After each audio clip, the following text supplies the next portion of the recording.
இரட்சகருமாகிய இயேசு கிறிஸ்துவின் நாமத்தில் கூடி வந்திருக்கிற உங்கள் அனைவரையும் நான் சார்ந்திருக்கின்ற பள்ளியாடி கிறிஸ்துவின் சபையின் சார்பாக, சபை கமிட்டியின் சார்பாக, சபை தோழர்களுடைய சார்பாக அன்பின் வாழ்த்துக்களை கூறுகிறேன். குறிப்பாக இந்த நாளிலும் போதகாபிஷேகம் பெற்றிருக்கின்ற உடன் ஊழியர் அவர்களையும் இயேசு கிறிஸ்துவின் நாமத்திலே நான் அன்போடு வாழ்த்துகிறேன், ஆசீர்வதிக்கிறேன்.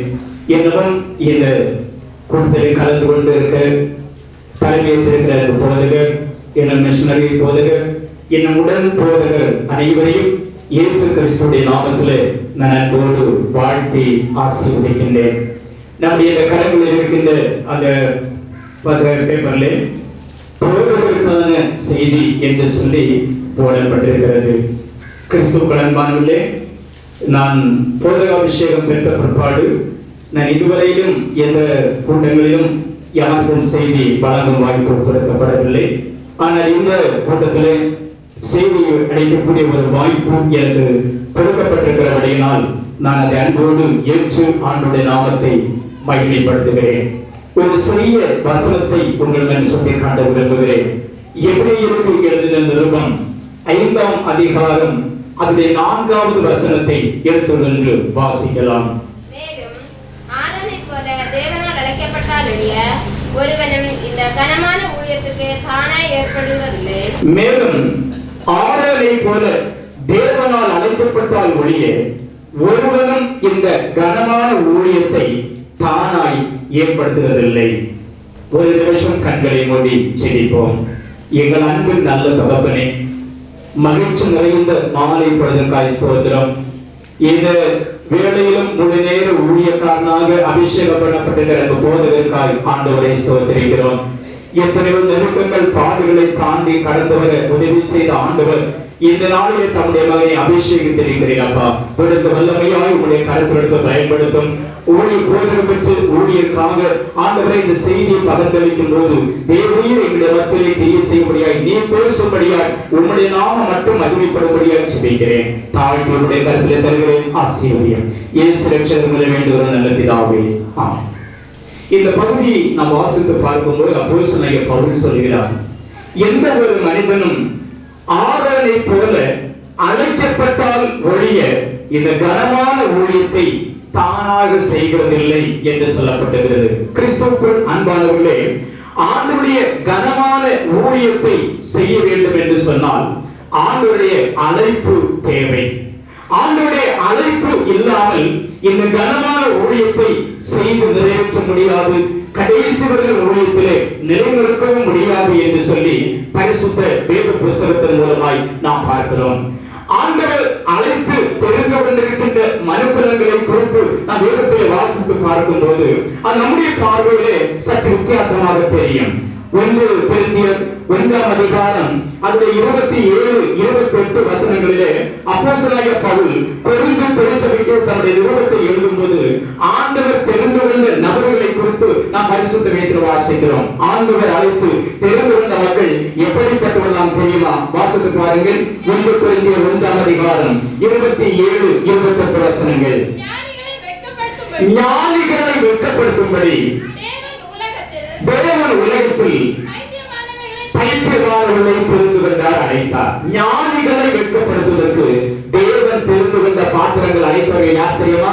பைத்தியமானவர்கள். ஞானிகள் வெட்கப்படுத்தும்படியாக தேவன் உலகத்திலே பைத்தியமானவர்களை தெரிந்து கொண்டார். அடுத்து பலமுள்ளவர்களை வெட்கப்படுத்தும்படி தேவன் உலகத்தில் பலவீனமானவர்களை தெரிந்து கொண்டார். இதற்கு உள்ளவர்களை அவலாக்கும்படி இந்த உலகத்திலே இழிவானவர்களையும் அற்பமாய் எண்ணப்பட்டவர்களையும் இல்லாதவர்களையும் தேவன் தெரிந்து கொண்டார் என்று சொல்லி நாம் பரிசுத்த வேதத்திலே வாசித்து பார்க்கிறோம். கிறிஸ்துவுக்குள் அன்பானவர்களே, இந்த நாளிலும் பரிசுத்த வேத புஸ்தகத்திலே திரளான ஜனங்களை வழி நடத்துவதற்காக, அழைத்து செல்வதற்காக ஆண்டவர் தெரிந்து கொண்ட அழைத்த ஒரு பாத்திரத்தை உங்கள் முன் வைத்து அப்படி அந்த மனுஷனை ஆண்டவர் அதை தெரிந்து கொள்வதற்கு அவரிடத்தில் காணப்பட்ட சிறந்த குணங்களை கொடுத்து இந்த வேளையிலே நான் உங்களோடு கூட பகிர்ந்து கொள்ள மட்டுமல்ல, அதன் மூலமாக இந்த நாளில் அபிஷேகம் பெற்றிருக்கிற ஊழியக்காரர்களுக்கும் ஒரு சில ஆலோசனைகள் வழங்க ஆசைக்கின்றேன்.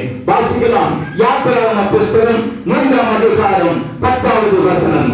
ஆண்டவர் யாரை தெரிந்து கொண்டிருக்கிறார் என்பதை குறித்து அந்த பகுதியில் வாசிக்கிறோம். இஸ்ரவேலுடைய சகல ஜனங்களையும் வழிநடத்துவதற்காக தேவன் ஒரு மனிதனை அங்கே தெரிந்து கொள்கிறார். அதை நடத்துவதற்காக அந்த மனுஷன் யாத்திரை வாசிக்கலாம். யாத்திரை 3:10. நீ இஸ்ரவேல் புத்திரராகிய என் ஜனத்தை அழைத்து வரும்படி உன்னை நான் தெரிந்து கொண்டு நான் பார்வனுக்கு அனுப்புவேன் வா என்று சொல்லி ஆண்டவர் ஒரு மனிதனை அழைக்கிறதாய் நாம் பார்க்கின்றோம். அந்த மனுஷன் யார் என்று நமக்கு தெரியும், மோசே. ஆண்டவர் எதற்காக அவரை அழைத்தாராம்? எகிப்திலிருந்து தம்முடைய ஜனமாகிய இஸ்ரவேலை விடுவித்து அவர்களுக்கு ஒரு நல்ல தேசமாகிய பாலும் தேனும் ஓடுகிற தேசத்திலே அந்த ஜனங்களை வழிநடத்தும்படியாக தேவன் அழைக்கிறார்.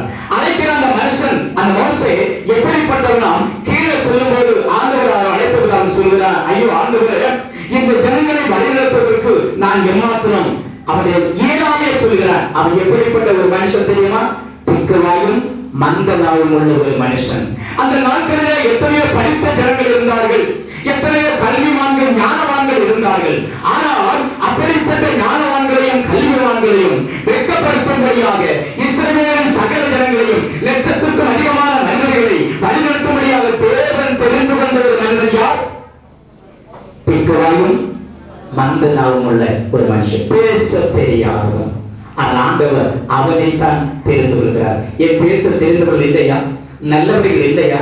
இருந்தார்கள். ஆனால் அப்படிப்பட்டவர்களை வெட்கப்படுத்தும்படியாக தேவன் யாரை தெரிந்து கொண்டாராம்? திக்குவாயும் மந்தனாவும் உள்ள ஒரு ஞானமற்ற ஒரு மோசையை தேவன் தெரிந்து கொண்டார் என்று சொல்லி நாம் பரிசுத்த வேதத்திலே வாசிக்கிறோம். ஆண்டவருடைய ஊழியத்தை செய்வதற்கும் ஆண்டவர் தெரிந்து கொள்கிற பாத்திரங்களை மக்களை குறித்து நாம் பார்க்கும்போது எத்தனையோ கல்விமான்கள் உலகத்திலே இருக்கிறார்கள், எத்தனையோ வேதாகம கல்லூரியிலே படிப்பு பட்டம் பெற்றவர்கள் இருக்கிறார்கள். அப்படிப்பட்ட மக்கள் இருக்கும்போது ஆண்டவரை தெரிந்து கொண்ட பாத்திரங்களை பார்க்கும்போது ஊழியர் சொன்ன சாட்சி நிமித்தமாக ஒரு தேவனை அறியாத குடும்பத்திலே ஒரு விக்கிரகங்களை சேவித்துக் கொண்ட வேதம் என்று சொன்னால் என்ன என்று அறியாமல் காணப்பட்ட ஒரு மனிதரை அழைத்து தெரிந்து கொண்டு இந்த கனமான ஊழியத்தை செய்வதற்கும் ஜனங்களை ஆண்டவருடைய ராஜ்யத்திற்கு எதிராக வழிநடத்துவதற்கும் தேவன் தம்முடைய மகனையும் ஆண்டவர் என்ன செய்தார்? தெரிந்து கொண்டார். ஞானவான்களை வெட்கப்படுத்தும்படியாக, படிப்பு கட்டப்பட்டவர்களை வெட்கப்படுத்தும்படியாக ஆண்டவர் நம்முடைய மகனையும் தெரிந்து கொண்டார் என்று சொல்லி நாம் பரிசுத்த வேதத்தில் வாசிக்கிறோம். இந்த மோசேயிடத்தில் காணப்பட்ட சில சிறந்த குணங்களை உங்கள் மத்தியில் வைத்து ஒரு ஊழியக்காரத்தில் காணப்பட வேண்டிய சிறந்த குணங்கள் என்ன என்பதை உங்களுக்கு நான் சுட்டி காட்ட விரும்புகிறேன். முதலாவதாக இந்த திக்குவாயும் மந்தனாவும் உள்ள இந்த மோசேயை தேவன் அழைத்து தம்முடைய ஜனங்களை நடத்துவதற்கு தேவன் அவரை தெரிந்து கொள்வதற்கு காரணம் என்ன தெரியுமா? வாசிக்கலாம்.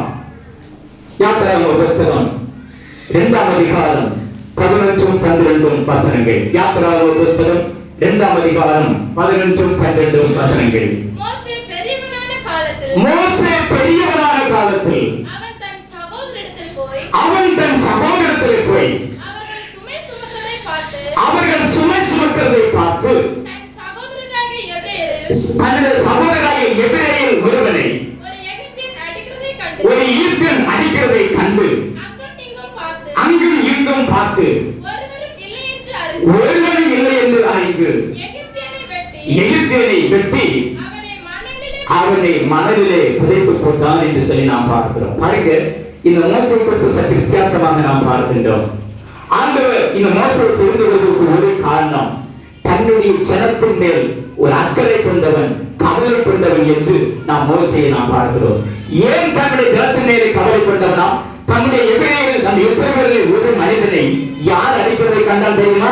ஒரு எகிப்தியன், ஒரு அந்நிய மனிதன் அடிக்கிறதை கண்டபோது இந்த மோசைக்கு தன்னுடைய ஜனத்தை குறித்த ஒரு பாரம் உண்டாகிறது, தன்னுடைய ஜனத்தை குறித்த ஒரு கவலை உண்டாகிறது. இது என்னுடைய ஜனம் அல்லவா, என்னுடைய ஜனத்தை அல்லவா இவன் அடிக்கிறான் என்று சொல்லி அவன் வைராக்கியம் கொண்டு அந்த எகிப்தியனை என்ன செய்தானா? கொஞ்சம் போட்டான் என்று சொல்லி நாம் பரிசுத்த வேதத்தில் வாசிக்கின்றோம். இதிலிருந்து நீங்கள் நான் புரிந்து கொள்கிறது, இந்த மோசே தன்னுடைய ஜனத்தை குறித்த ஒரு கவலை உள்ளவன் என்று நாம் பரிசுத்த வேதத்தில் வாசிக்கிறோம். தன்னுடைய ஜனத்தை குறித்த ஒரு கவலை உள்ளவனாய் இருந்தபடினாலே தன்னுடைய ஜனத்தை ஒருவன் துன்புறுத்துகிற போது அதை சகித்துக் கொண்டிருக்காமல் அந்த எகிப்தியனை கொன்று போட்டான் என்று நாம் பரிசுத்த வேதத்தில் வாசிக்கிறோம். கிறிஸ்துவுக்குள் அன்பானவர்களே, ஜனங்களை நடத்துகிற ஒரு ஊழியக்காரன், ஜனங்களை குறித்த ஒரு கவலை உள்ளவனாய் இருக்க வேண்டும்.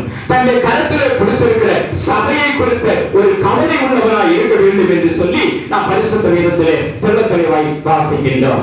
2 கொரிந்தியர் 11ஆம் அதிகாரம் 27, 28 வசனங்களில் வாசித்து பார்க்கும்போது புதிய ஏற்பாட்டில் அநேக சபைகளை ஸ்தாபித்த அப்போஸ்தலனாகிய பவுலை குறித்து சொல்கின்றார். இந்த அப்போஸ்தலனாகிய பவுல் இந்த திருச்சபைக்கு நம்முடைய நிருபத்தை எழுதும் போது அவர் என்ன சொல்கிறார் தெரியுமா? வாசிக்கலாம். 2 கொரிந்தியர் 11ஆம் அதிகாரம் 27, 28 வசனங்கள். அவர் சொல்கிறார், அநேக பிரயாசத்திலும்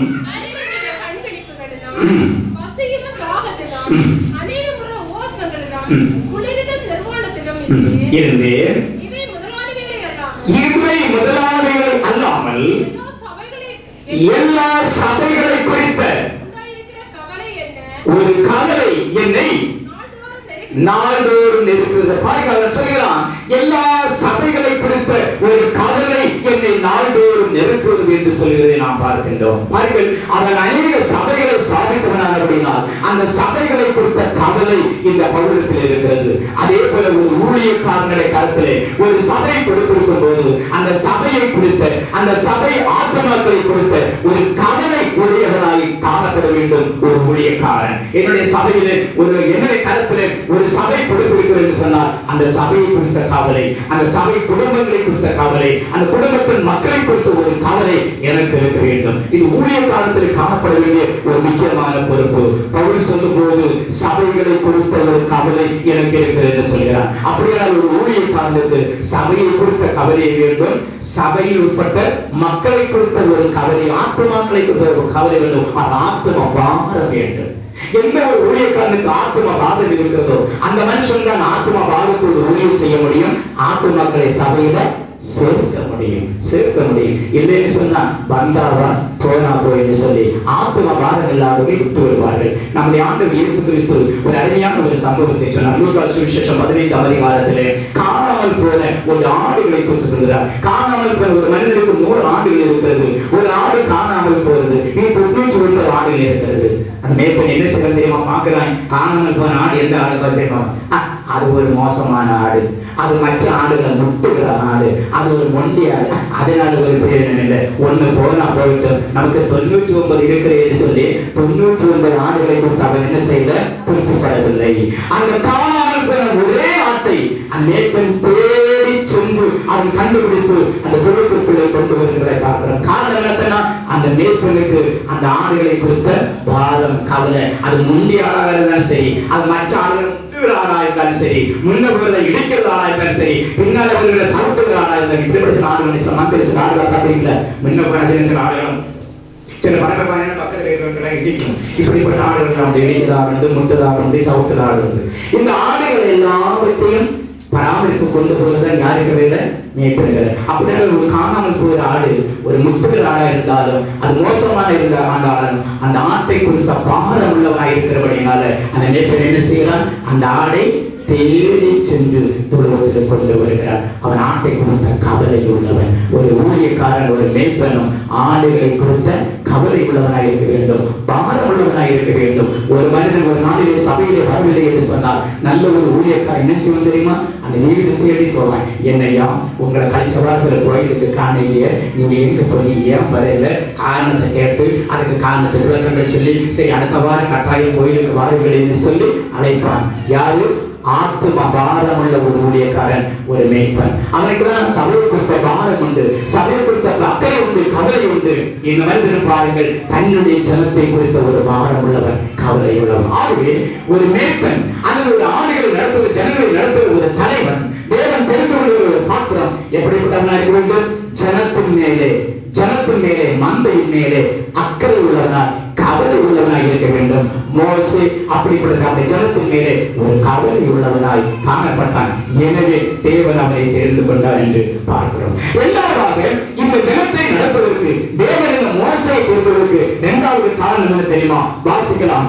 என்னாகம புஸ்தகம் 12ஆம் அதிகாரம் 3வது வசனம். என்னாகமம் 12ஆம் அதிகாரம் 3வது வசனம். மோசேயானவன் பூமியிலுள்ள சகல மனிதர்களிலும் மிகுந்த சாந்த குணமுள்ளவனாக இருந்தான். இஸ்ரவேல் ஜனங்களை நடத்துவதற்கு தேவனால் தெரிந்து கொள்ளப்பட்ட இந்த மோசே பூமியில் உள்ள சகல மனிதர்களும் எப்படிப்பட்டவனா? சாந்த குணமுள்ளவனாய் காணப்பட்டான். எனவேதான் தேவன் அவரை தெரிந்து கொண்டார். ஜனங்களை நடத்துவதற்கு என்ன குணம் வேணும்? சாந்த குணம். ஒரு சபையை நடத்துவதற்கு, ஜனங்களை நடத்துவதற்கு என்ன குணம் தேவை? ஒரு ஊழியக்காரனுக்கு என்ன குணம் வேணும்? சாந்த குணம் தேவை என்று சொல்லி நாம் பரிசுத்த வேதத்தில் வாசிக்கிறோம். ஏன் சாந்த குணம் தேவை? ஒரு ஊழியக்காரன் அநேக ஜனங்களை சந்திக்க வேண்டியிருக்கும், அநேக ஜனங்களை நடத்த வேண்டியிருக்கும். அதற்கு எல்லாம் சாந்த குணம் தேவை என்று நாம் பரிசுத்த வேதத்திலே தெள்ள தெளிவாய் வாசிக்கின்றோம். ஒரு சில வசனங்களை வாசிக்கிறோம். கலாத்தியருக்கு நிருபம் 6ஆம் அதிகாரம் 1வது வசனத்தை வாசிக்கிறோம். கலாத்தியர் 6:1. ஒருவன் யாதொரு குற்றத்தில் அகப்பட்டால் ஆவிக்குரியவர்களாகிய நீங்கள் சாந்த குணமுள்ளவர்களாய் ஆவியோடு அப்படிப்பட்டவரை சீர்படுத்தப்பட வேண்டும் என்று சொல்லி நாம் பரிசுத்த வேதத்தில் வாசிக்கிறோம். பாருங்கள், ஒரு குற்றவாளியை குறித்த ஒரு ஊழியக்காரன் என்ன வேணும்? சாந்த குணம் வேண்டும் என்று சொல்லி நாம் பரிசுத்த வேதத்தில் வாசிக்கிறோம். திருச்சபையிலே, சபை குடும்பத்திலே மக்களே பலதரப்பட்ட மக்கள் இருப்பார்கள். குற்றம் செய்கிறவர்களும் இருப்பார்கள். அப்படிப்பட்ட குற்றம் செய்கிறவர்களை பிடிப்பதற்கு ஒரு ஊழியக்காரனுக்கு என்ன குணம் வேண்டும்? சாந்த குணம் வேண்டும். சாந்த குணம் இருந்தால் தான் குற்றவாளியை திருத்த முடியும். இடாபுறான கோபத்தோடு கூட இருந்தால் குற்றவாளி என்ன செய்ய முடியாது? திருத்த முடியாது. ஆகவே குற்றவாளிகளை திருத்த ஒரு ஊழியக்காரனுக்கு என்ன குணம் வேண்டும்? சாந்த குணம் வேண்டும். இன்னொரு வசனத்தை வாசிக்கலாம். 2 தீமோத்தேயு 2ஆம் அதிகாரம் 24, 25, 26 வசனங்கள். 2 தீமோத்தேயு 2ஆம் அதிகாரம் 24, 26 வசனங்கள்.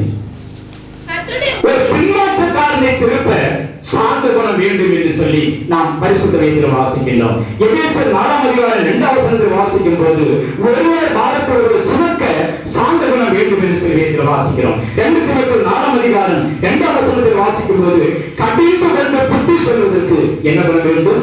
சாந்த குணம் வேண்டும். ஊழியக்காரன் எல்லாம் சோப்பு போட்டு அப்படியே ஆண்டவர் உங்களை ஆசீர்வதிப்பா, நீங்க என்ன செய்தால் ஆண்டவர் உங்களை ஆசீர்வதிப்பார் சொல்லி எல்லாம் ஆசீர்வாதம் சொல்லி போகக்கூடாது. பாருங்க, அப்போஸ்தலனாகிய பவுல் தீமோத்தேயு என்கிற வாலிபனுக்கு தன்னுடைய நிருபத்தில் சொல்கின்றார், நீ கடிந்து கொண்டு புத்தி சொல்ல வேண்டும். ஊழியக்காரன் எப்படிப்பட்டவன் இருக்கணும்? கடிந்து கொண்டு, நீ இப்படி நடந்தா ஜாக்கிரதை என்று சொல்லி கடிந்து கொண்டு புத்தி சொல்கிறவனாக இருக்க வேண்டும். அப்படி கடிந்து கொண்டு புத்தி சொல்வதற்கு ஜனங்களை நடத்த